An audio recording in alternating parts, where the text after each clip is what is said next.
live stream, 4 questions to ask when choosing your launch and event theme. Theme can also be interchanged with topic. If we haven't met before, my name is Celia Faye Meisel. I am a strategic online sales and business consultant. I am a launch and virtual event scale expert. Sales teams that I have run and trained and worked with and sold for have sold over $10.5 million in sales. I was updating the total yesterday. I have a couple clients in launch mode and a couple clients that are closing up their carts right now. So we're getting closer to that $11 million mark. I just have to update it in my marketing copy. So welcome to today's live stream. And this is to really help you get clear on when you're going in and you're doing your launch, you're doing your events, what are you talking about and how are you designing it in a way that leads back to your high-end offer? So on this live stream, I'm not going to be diving into your high-end offer and the structure and the positioning around that. I talk about that and touch on that in my other live streams. That is incredibly important. But just looking at the focus and the theme of what you are going to be talking about and focusing on in your launch and event content. This is going to be your webinar, your event, your challenge, whatever you're doing to lead people in to make that investment with you when you're going to make that offer, and also all of the marketing and the promotion that goes into getting people over to that conversion event. Okay, so when we look at the theme, there are four questions that I want you to look at. And the thing is when you're working with this stuff, it's never one and done. So if you think, oh, I'm just going to sit down, I'm going to listen to the 4 questions that Celia asked me, and I'm going to write them all out, and that's going to be it. No, you have to, number one, test it and tweak it and make sure that it converts, and also put it in front of people. Keep interacting with it. Put it into practice so that you make sure that it works. If you have a coach, if you're one of my clients, let's talk it out together and make sure that you're doing it in a way that's actually going to convert. So you can have really great words and really great language, but if it doesn't resonate and if it's not relatable and if it doesn't meet people where they're at and invite them to the other side, it's just not going to convert. So here are the 4 questions. First one is, who am I speaking to? Okay, obvious, right? Like, who am I talking to? Well, a lot of people miss that. They start thinking about their ideas and what they want to talk about and what interests them and what they think might be interesting. And they totally forget who they're speaking to. Now, who you're speaking to is very important, because all of this stuff that I'm talking about, this is positioning and it's also targeting. And targeting is when you are using language and that you're using messaging that speaks to and targets the ideal qualified buyer who wants to pay money and invest in your service. Okay, qualified buyers. These are people that are problem aware. They know that they have a problem. They know that something's going on and their radar beams are up. Their reticular activation system is on point, looking for the thing that's going to help them to close the loop so that they can get the support they need and have the outcome that they desire. Okay, you're qualified buyer. So when you're looking at speaking to somebody, you want to speak to qualified buyers. You want to speak to people who value investing themselves. I don't care what you're selling. If you're selling personal development coaching for a year, if you're selling weight loss coaching, if you are selling business coaching, if you're selling marketing services, if you're selling a mastermind, whatever you're selling, it all comes back to, I need to speak to people who are qualified buyers, who know that they have a problem, who want help, who invest in themselves and are willing to take that plunge. Now, am I going to have to do some conversations with them? Am I going to have to maybe encourage them to come to the other side? Well, of course, that's why you have your launch, right? That's why you do this in the first place, is to help convert them. Okay, who am I speaking to? Qualified buyers, people that are problem aware, people that value investing themselves. That's number one.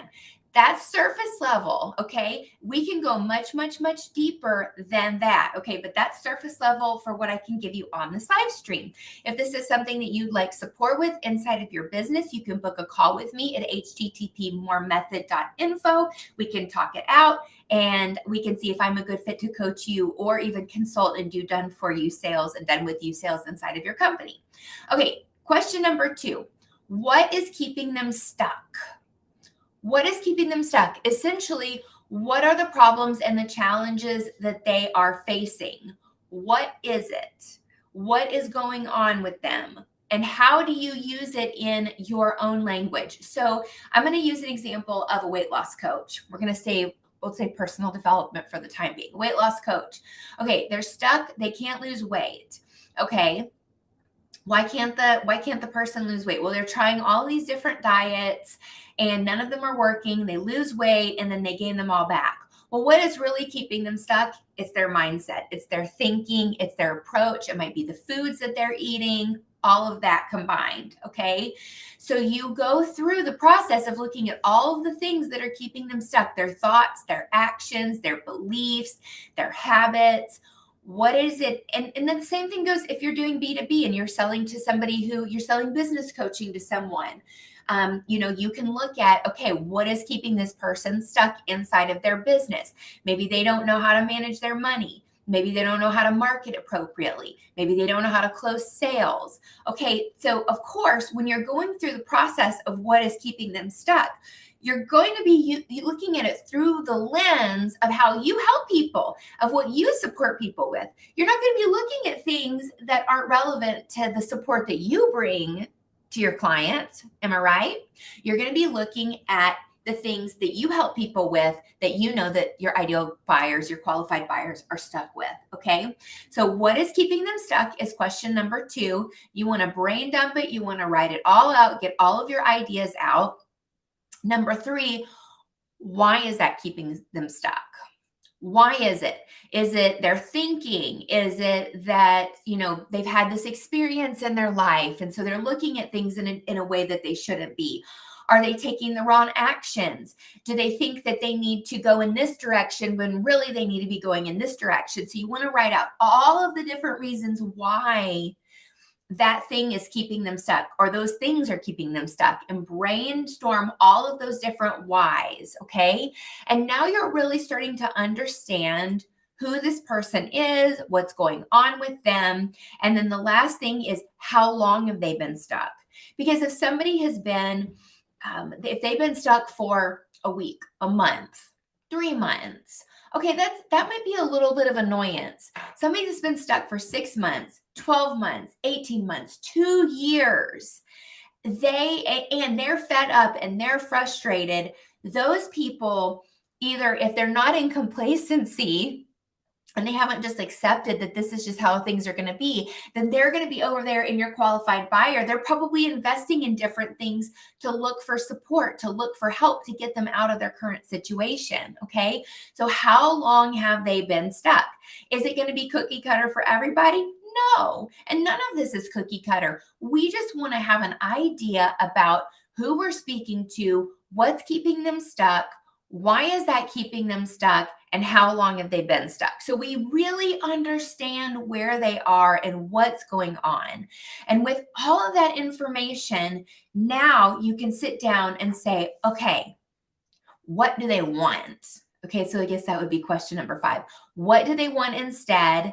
And what can I help them? What can I do to help them get to the other side? What can I teach them? What can I show them that will help them to get to the other side of where they are? Now, are you solving their problem? Are you coaching them to the transformation in your launch? No. You are showing them the pathway to the possibility with your launch and event content. Okay. So what happens is you get clear on your topic. Okay. You look at your offer because the offer is the vehicle or the bridge that takes them from where they are to where they want to be. And it's like you, with your launch and event content, you're literally like driving them up to the edge of the bridge. And then with your invitation, you're saying, okay, we're going to let the block down or whatever. we can even use a ferry. Let's use a ferry reference because I like going on ferries when I'm going up north to Door County, to Washington Island, or to Rock Island, or when I'm going to Madeline Island, when I'm visiting the Great Lakes in the summertime with my husband and we're on our adventure. So let's use a ferry analogy. Okay. So you drive up to the ferry, right? And then you have to pay the money to get your ticket to go to the ferry, right? So let's say that's them coming into your launch or your event. Well, then they actually have to get on the ferry and take the ride across the lake to get to the other side. Okay. So when you look at your making your offer and your launch and event content, you're literally just driving them up to the edge, and then they have to decide if they're going to buy the ticket, they're going to get on the ferry. I guess they've already bought the ticket. If they're going to actually get on the ferry and come across to the other side or not with you. Okay. And of course, you have to let them know the consequences of not coming across with you at this time. If they keep looking to resolve this on their own, that's misthinking. The last time that I invested in myself, one of the things that I was very aware of was telling myself that I was going to do it on my own was not an option.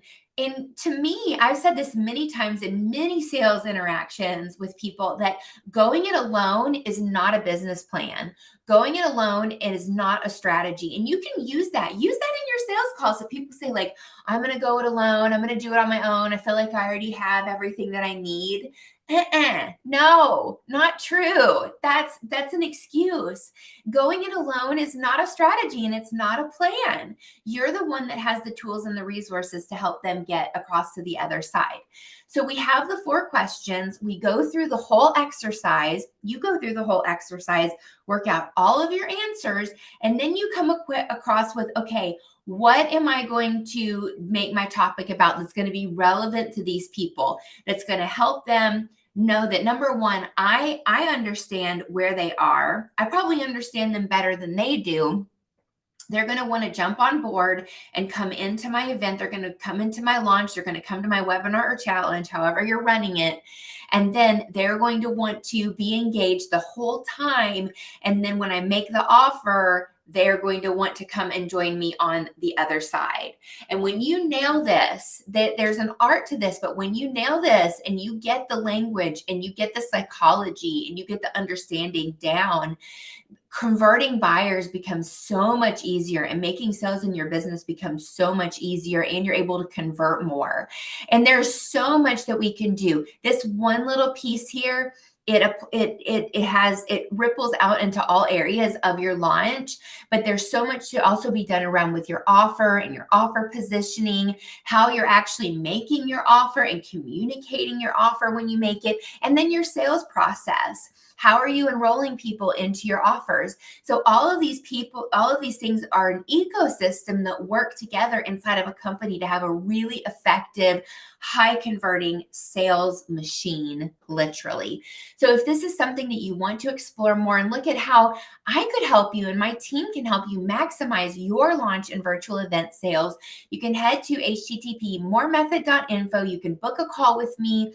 My next available is in a couple weeks, and I would love to talk to you and explore working together. Until next time, this is Celia Faye Meisel, strategic online sales and business consultant. Have a great rest of your day. Bye.